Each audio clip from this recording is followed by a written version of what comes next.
मैं बीएन मिश्रा एक बार फिर हाजिर हैं विद्या क्वेश्चन बैंक से मैथ की तैयारी कैसे करें में। कल हमने विद्या क्वेश्चन में यही समझा दिया था, अति लघु उत्तरीय सारा समाप्त हो गया था, बहुविकल्पीय।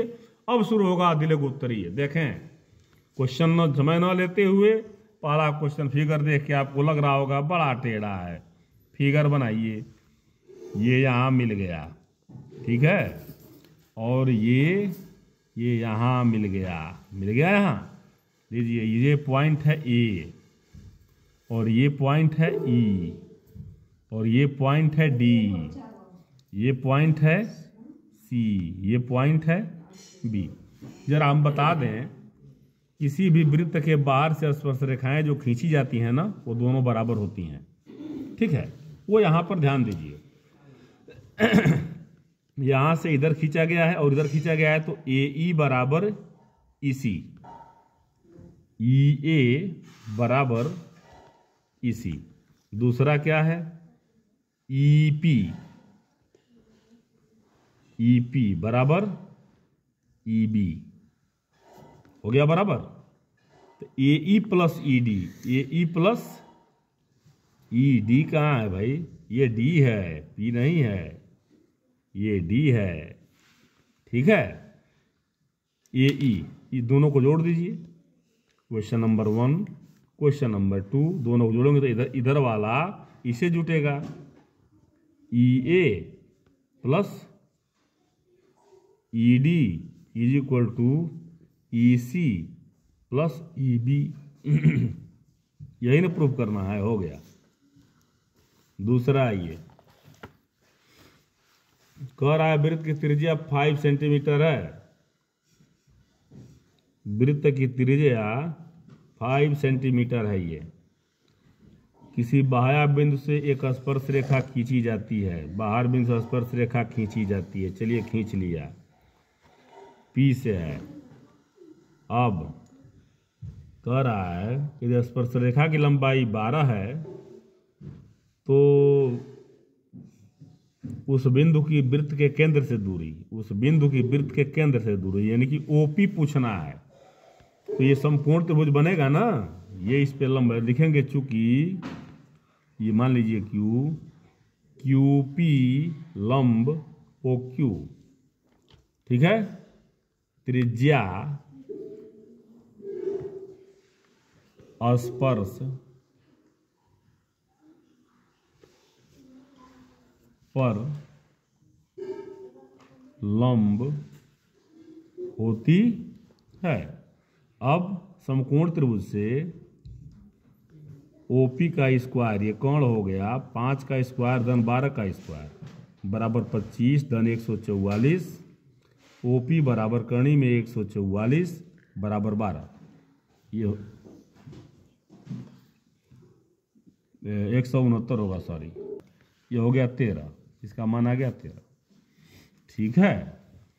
बाह्य बिंदु ये इसी पर हो जाएगा, आ जाइए। चित्र में बिंदु ओ केंद्र है, BOC 110 है, ये 110 है, ठीक है। AB तथा AC वृत्त की स्पर्श रेखाएं हैं, ये स्पर्श रेखाएं हैं। तो OAB की माप पूछ रहा है,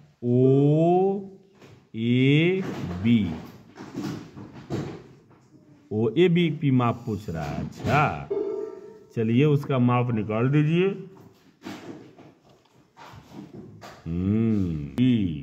की माप, ये जो लाइन है वो इस एंगल को भी समद्विभाजित करती है और इस एंगल को भी समद्विभाजित करती है, समझ रहे हैं। समद्विभाजित होगा तो इसका आधा हो जाएगा, ये भी हो जाएगा 55 और ये भी हो जाएगा 55 होगा ना। ये 90 है, 90 55 जोड़िए, 180 में से घटाइए, ये निकल जाएगा, चाहे ये निकल जाएगा, ये दोनों बराबर होगा, ठीक है। आगे चलिए, सिद्ध कीजिए कि किसी वृत्त के व्यास से सिरों से खींची गई स्पर्श रेखाएं समानांतर होती हैं। चलिए देखिए, ये है आपका सर्किल, ये है व्यास। अब यहां से खींचे सिरे खींची गई हैं, ठीक है। ये समानांतर होंगी, क्यों? क्योंकि ये भी 90, ये भी 90, ये भी 90, ये भी 90, तो देखिए एकांतर कोण यही होगा ना, वो बराबर है, एकांतर कोणों का युग्म बराबर है। अब ये एक ही रेखा पर लंब रेखा है, ये भी लंब है ये भी लंब है, इसके दो कंडीशन है, या तो वो लगा देंगे एक ही रेखा पर दो लंब रेखाएं समानांतर होती हैं, और नहीं तो एकांतर कोण बराबर है, इसलिए ये रेखा इसके समानांतर है। बस यही काम करना है, दैट्स ऑल। तो चलिए आज इतना ही रहने दिया जाए, इतने को समझिएगा और ना समझ में आए तो बताइएगा। तब तक के लिए धन्यवाद। तो देखिए हम एक बात बताना भूल गए, ये जो अति लघु उत्तरीय है ना,